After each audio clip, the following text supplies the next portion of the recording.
Hello, good morning. It is Morning Coffee with Steve, episode 220 for Friday, November 15th, 2024. I'm Steve Saylor. This is your daily gaming show of gaming news, accessibility news, or updates about my life. I've got my iced coffee here in my it's hard to see, but it basically says gaming for everyone and in English and also in Braille. It's one of my favorite mugs. It's from Xbox. Speaking of which, I actually got some Xbox news today, but that'll be coming in just a little bit. But hello, good morning. Hope you're doing well. It is the end of the week. It feels like literally a long time ago, and literally just yesterday that I just came back from my trip. I don't know what it is. It feels like such a long time ago, and yet I'm like, it's only been like 5 days. So what is time? I have no idea. I do actually have a question for you before I get into the news. This is for those who've been watching these for a while. I do have an idea that I want to be able to do to expand out sort of my content here. I mentioned before that I love the idea of doing journals for basically playing longer games, and I have yet to be able to jump into Dragon Age: The Veilguard. I've had it since basically since the review period, but unfortunately I never had a chance to play it because I was traveling so much. But I've been wanting to be able to do a proper journal for it. But for me, I don't do journals. It's hard for me to write because of my vision. So I thought, well, what if I did audio journals? But then I thought, well, what if I just did audio video journals, kind of in a sense of just sitting down, recording my thoughts and putting those up. But I was trying to think, where can I put this?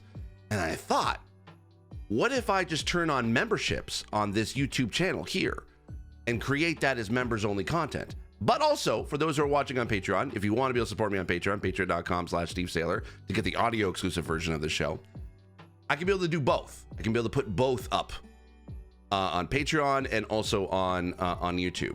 Would that be of interest? Would you be interested in joining? Basically for it's super small, the amount, not really. I'm not asking for a lot of money. I'm asking I'm thinking around $5 a month. And then I also could do some other gameplay stuff too, because I also have an idea I want to be able to do more gameplay stuff on this channel, but I don't want to say I want to upload it to another channel. Let me know what you think. Comments down below. Would you be interested in if I turn on memberships? Let me know. All right, let us jump into the news. Let me just find my news story here. Here we go. All right. This one's kind of almost a no-brainer, but also I do have some thoughts on it. This is coming from Eddie McCooch over at GameSpot. Neil Druckmann says he's been working on new game since 2020, and that makes sense. This is GameSpot's commentary on that one. What the game is remains a mystery. Naughty Dog's Neil Druckmann has reportedly stated that he's been working on his next game since 2020. According to reports, Druckmann revealed this during the Jewish Visionaries in Gaming discussion this week, in which he appeared alongside BioShock designer Ken Levine. A video of the event has been set to private, but people on Reddit, of course, via Kotaku, claimed Druckmann stated that he's been working on this new game, whatever it might be, since 2020. This will be a little surprise as Naughty Dog's last big brand new game, Last of Us Part 2, was released in 2020. It makes sense that Druckmann would begin working on his next project around then. And as for what the game might be, that's anyone's guess, but there have been some clues. Following the cancellation of Last of Us Online, Naughty Dog confirmed that it is working on 2 single-player games. One of these is expected to be The Last of Us Part 3, and the other is a mystery. In May this year, Druckmann said the new game he's working on is very exciting to him, and that he feels maybe the most excited in his life about whatever the game is. I can't talk about it, or our bosses will get very mad at me, he said. In addition to potential new The Last of Us game, HBO is bringing back The Last of Us TV series with its sophomore season in spring 2025. Druckmann is involved in the production of the show in addition to his responsibilities in video game development. Some are hoping that Naughty Dog might bring back the Uncharted series, but no one should get their hopes up about that. Naughty Dog has said it is done with the franchise, though a different team could, of course, make its own Uncharted game. I want to give some context to this. A lot of people sort of saying, oh, that makes sense. Basically, that as soon as The Last of Us Part 2 was done development, that Neil would want to be able to work on another game. And while that is somewhat true, here's how game development kind of works. And here's, I will be willing to say that I could be completely wrong, but generally, even like in the near the end ish of a project, when a lot of the main decisions about the game have already been made, and if you're in like the last 12 to 18 months of development, a lot of it is just a lot of the nuance and a lot of the details that need to be finalized are very minute.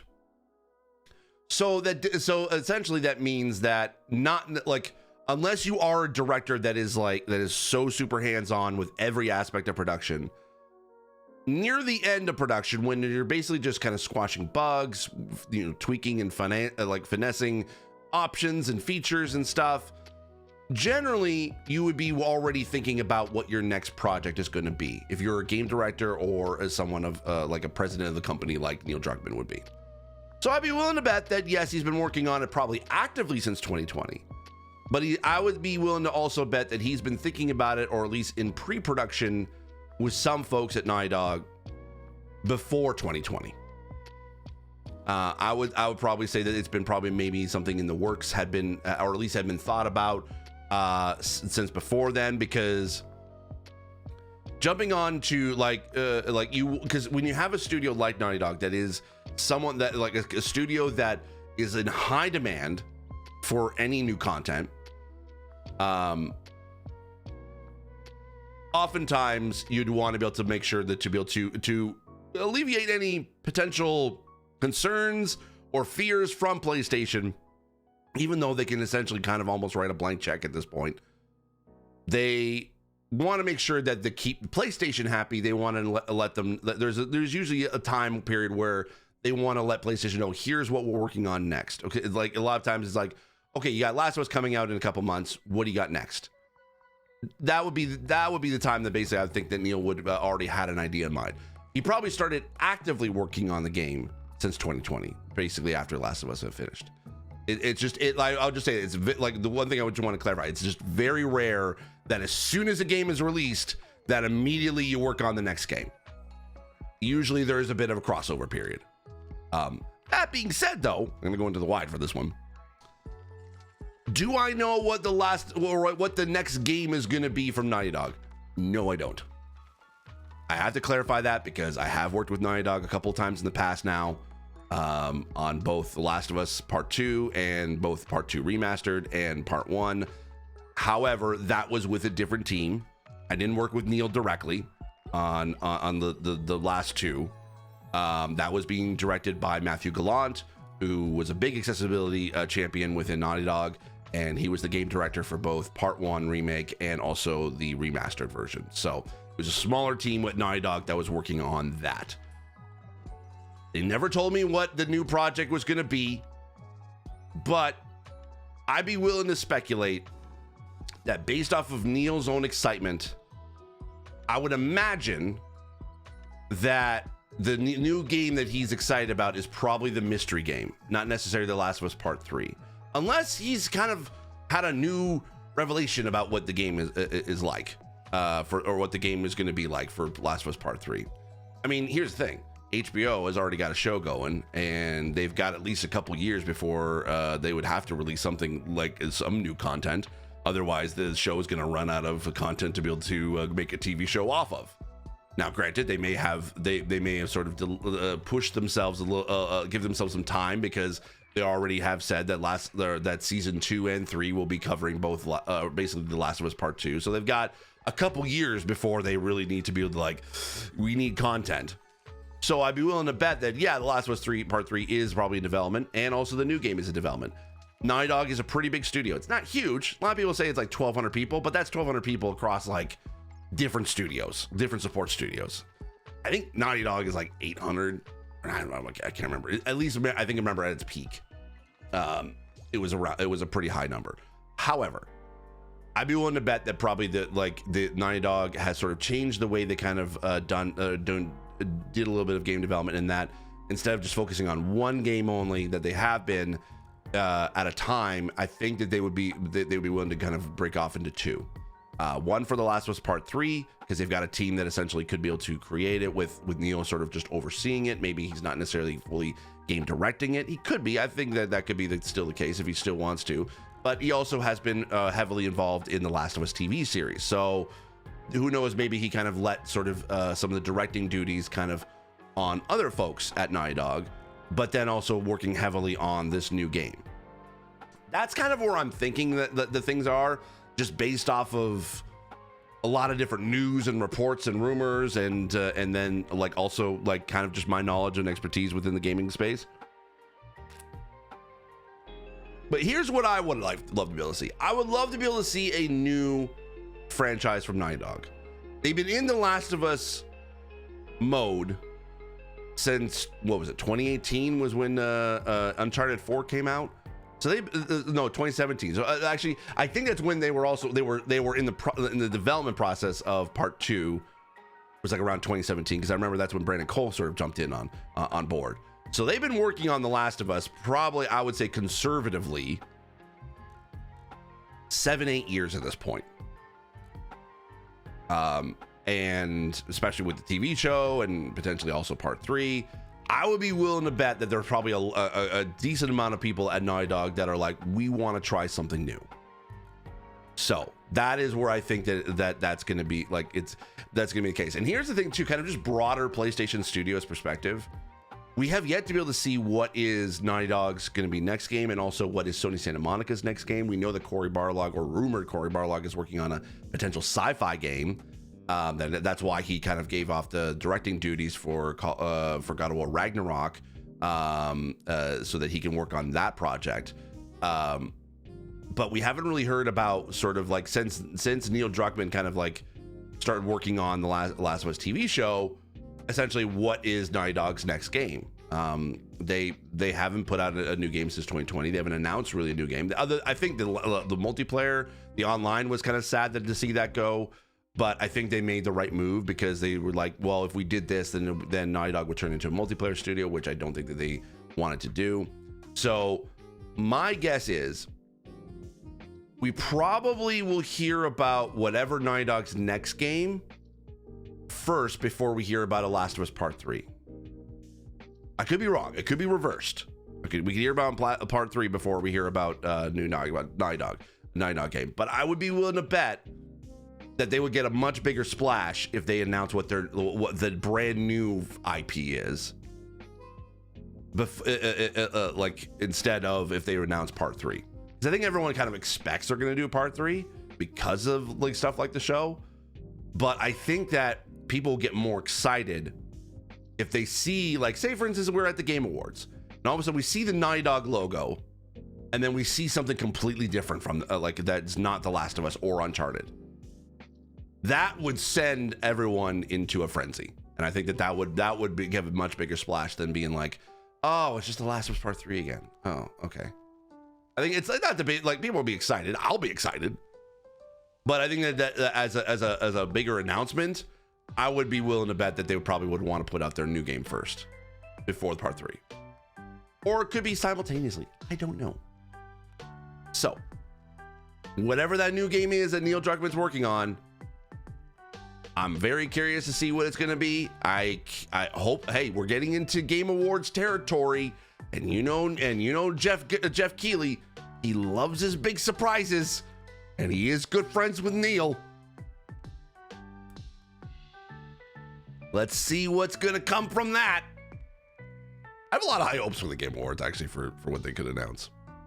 Speaking of which, actually, if there's going to be Game Awards nominations that are going to be announced on Monday, I'll make sure to cover that either probably on Tuesday, because it's going to be coming out after I normally put out this show, but I'll be talking about that definitely in detail. We'll go over all the nominations on that Morning Coffee with Steve, whatever the next one will be. Okay, next story. We're jumping over to some Xbox news. This is coming from Wesley Yinpool over at IGN. Phil Spencer responds to Microsoft's "This is an Xbox" ad campaign, which is already a meme. Microsoft gaming boss Phil Spencer has responded to the launch of the company's "This is an Xbox" ad campaign, which is already a meme online. If you have not seen it, I'm showing pictures of this on the video version, but basically it's a bunch of different things that they say is an Xbox. This is an Xbox, or this is not an Xbox. They have one for Xbox Series X. It's called "This is an Xbox." They have a laptop on one. Basically, there's all a series of posters. And one of them says, this is an Xbox for your lap.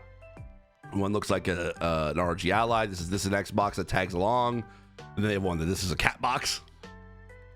They have one for a TV that says, this is an Xbox that goes on the wall. Then they have a phone. They have, this is an Xbox that makes calls. And they have one that's, this is a bento box. And then they have a remote that says, this is an Xbox on the inside. It's a Fire TV stick. They have an Oculus, or they're basically a Meta Quest 3 that says this is an Xbox that you wear, and then they have an Xbox Series S that says this is still an Xbox, which is pretty funny. I think that is pretty funny. But they also have a TV commercial too, the TV ad that actually kind of like is also pretty dope too. But I don't want to play it because it's got copyright music in it. But anyway, what did Phil say about this ad? This is an Xbox ad campaign includes images of cats and a bento box, among other devices that play video games. The idea Microsoft is trying to get across, which is in keeping with its previous messaging, is that Xbox is less about consoles these days and more about being able to play on any device capable of playing a video game. So in this sense, a TV is an Xbox, a phone is an Xbox, etc. That hasn't gone down well with core Xbox fans already dissatisfied with Microsoft's gaming strategy in recent years. Not only have they seen the Xbox console fade from importance as sales of the Xbox Series X and S collapse, but the Xbox console exclusive become extinct. In a new interview with Rolling Stone, Xbox CEO Phil Spencer discussed the future of the Xbox brand as well as the advertising campaign. It's an interesting topic because as we look at the brand, as we're changing the brand, it means something different, Spencer said. It literally was a box when it first launched. It was the DirectX box. What it's grown into now is more accessibility. I don't know about that word, Phil. I'd say more approachability than accessibility. But I get what you mean. Xbox isn't just one device. Xbox is on your smart TV, Xbox is on your PC, Xbox is on your phone, and we're in the middle of that transition. Actually, in that case, accessibility kind of would sort of work in that sense. It's not about for disabled players. He's not talking about if when it's full, what it's grown into now is more accessibility, and he's talking about disabled players. No, it definitely means like in the actual sense that accessibility is for everyone, and they are like literally. I have a literally a mug that says "Gaming for Everyone." That's been Xbox's motto for a long time. And so this makes sense. Xbox is on your smart TV, Xbox is on your PC, Xbox is on your phone. They're making it available for everyone. They've been saying it. They've been saying this all along. The call is coming from inside the house. They've been saying this all along. Anyway, according to Rolling Stone, Spencer acknowledged that some fans would be turned off by the campaign. Some people long for the simplicity of a single box, single platform, single game. He said before, insisting today's largest games are bigger than any of the individual platforms. That's a nod to the likes of Fortnite and Roblox, which have become enormous platforms with monthly player counts comparable to likes of Xbox, PlayStation, and Nintendo consoles. For Spencer, then, the focus is on the games. I think the thing that should really have longevity are the games, characters, and world, and the platform should enable us to experience those games where we want to play, he said.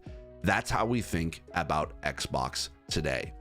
With that being said, this is a part 2 to this story. This is coming from Chris Scullion over at VGC. We'll definitely do more consoles, Xbox boss Spencer says.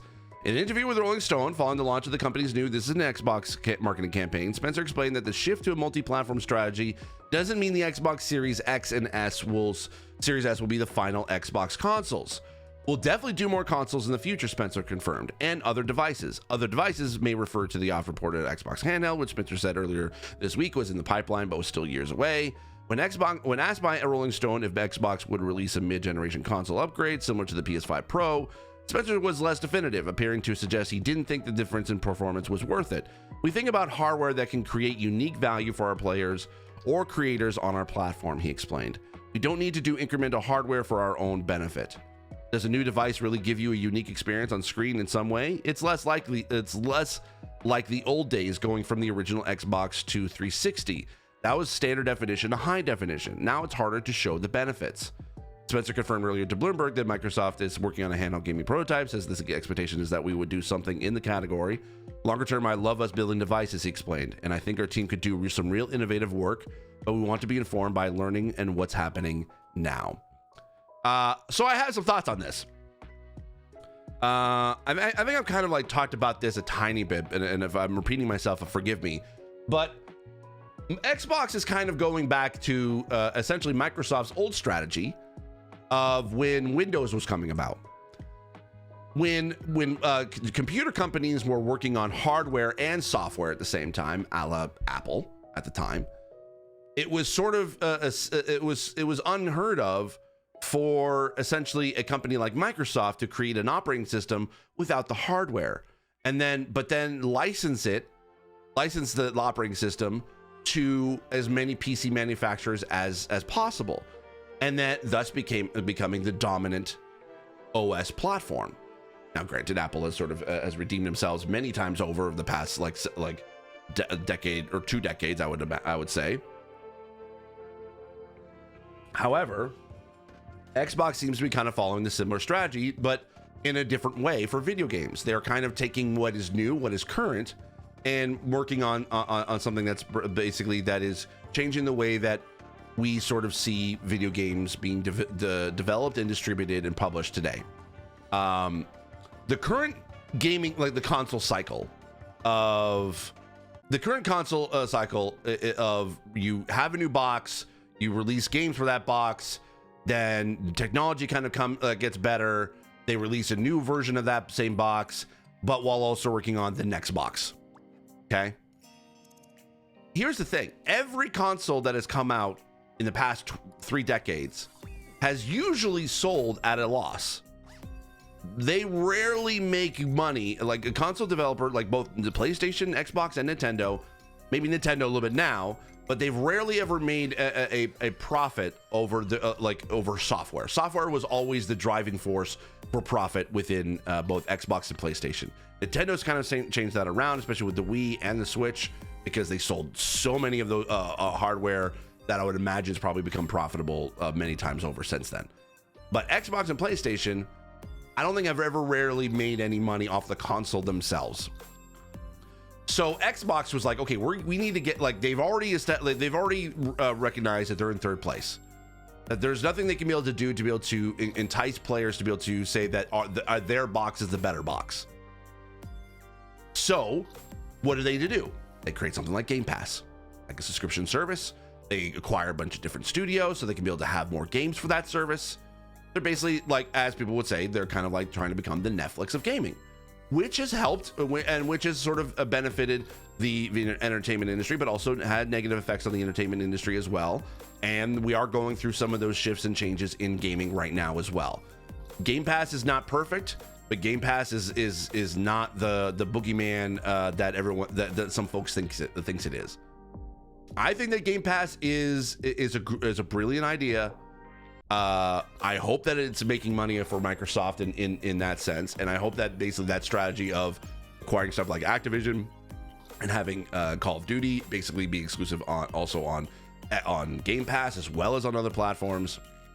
We've already seen it being a huge success for Game Pass and signups for Game Pass. Very curious to see what that entails once now the dust is settled after a couple months. We see the sort of financial reports. I would be very curious to see what the fiscal 2024 would be like for Xbox. But I also know in the fact that this is again going to Microsoft's own sort of playbook, that Xbox would never stop making consoles. I never believed for a second that they were going to stop making hardware, because Microsoft is already like they tried to be able to make hardware at some point. But now they're at a point where they are making hardware. They're not only making the operating system for all other PCs, but they are also making Microsoft Surface. They have their own laptops. They have their own tablets. They had their own phone at one point, but that didn't really work out too well for them. But they also make their own hardware for Windows. And this is exactly the kind of and here's the thing. Are they the only place to be able to purchase Windows? No. It'd be like if you think about it, like Windows is kind of like everywhere. It's on every sort of PC, unless you're a Mac. But they also sell their hardware too, and apparently hardware sells well for Microsoft. Maybe not at like a huge amount, but it definitely is enough to be able to keep it profitable, to keep it going. And I see that the same thing for Xbox. in that they will release the games, they will release the hardware, or release the software, like focus in on the games themselves. That is their focus, and that is what they've said they're going to do for a couple years now. And they want to put it as available to as many people as possible. They're making it available to as many manufacturers who wants it, whether it's Game Pass or Xbox Play Anywhere, whether it's on phones, gaming handhelds, PCs, TVs, and also, yes, on Xbox consoles. They will still create, because if you think about it, the consoles are the best curated experience for Xbox fans. That will still always happen. But we're now at a point technology-wise where consoles are pretty much at the same, if not equivalent to, a lot of main gaming PCs out there. There has yet, like, there's a difference, like as Phil said, there's a difference between jumping from Xbox to 360 because it's jumping from standard definition to high definition. There's the same thing with like jumping from like SNES to N64. It's jumping from 2D to 3D. We were constantly seeing like major leaps in console generations throughout the past 3-4 decades that we've seen consoles come out. But you have to admit, with both the PS5 and the Xbox Series X and S, we've kind of reached a peak of what performance of what these games can be able to produce, or what these consoles can be able to produce. We're pretty much on par with what PCs can be able to do. Granted, yes, PCs were always going to have the better hardware. They're always going to get the newest updates. They're always going to get the newest whatever to make the graphics whatever and run better, faster, whatever. And yes, consoles I think will always kind of have that. But I don't think that I don't think there's going to be another explosion of of technology to the point where we're gonna get a new like console leap as we did in the past, unless we're talking like a completely different form factor, like wearables, like a headset or like glasses or whatever.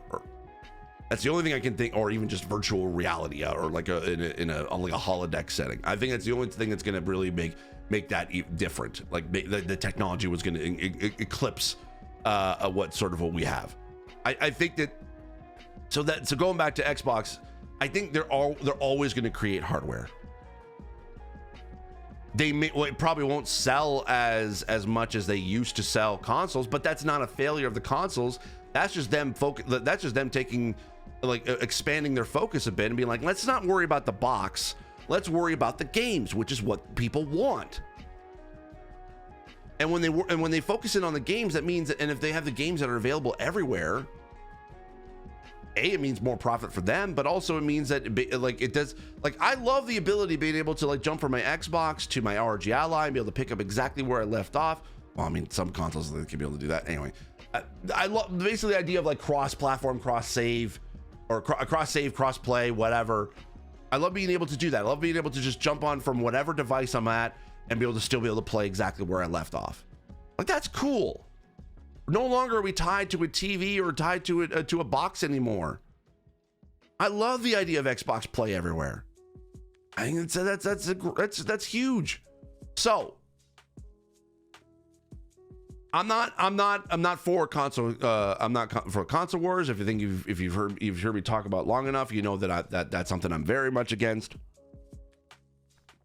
And yes, also Xbox has also stepped on their own feet one too many times, especially this year, past 2 years really. But when they get the messaging right, they get the messaging right. And I think in this case, as an Xbox fan, not an Xbox apologist, but an Xbox fan, I just want to see Xbox do well. And it's a bit of a shift. It's definitely a more of a larger shift than a lot of people sort of expect or think. But I think that they are jumping off of the console cycle train and doing their own thing, which is exactly what I want Xbox to do. I want them to do their own thing. Is it going to be a perfect sort of thing? I don't know, and I don't think so. There's going to be people that are going to be against it and for it. But I'm just an Xbox fan, and I want to see them succeed. But if Xbox screws up, I will always call it out. I need to call it out. Otherwise, what's the point of even doing this kind of a show? So anyway, that's going to be it for me. I'm going to leave it there.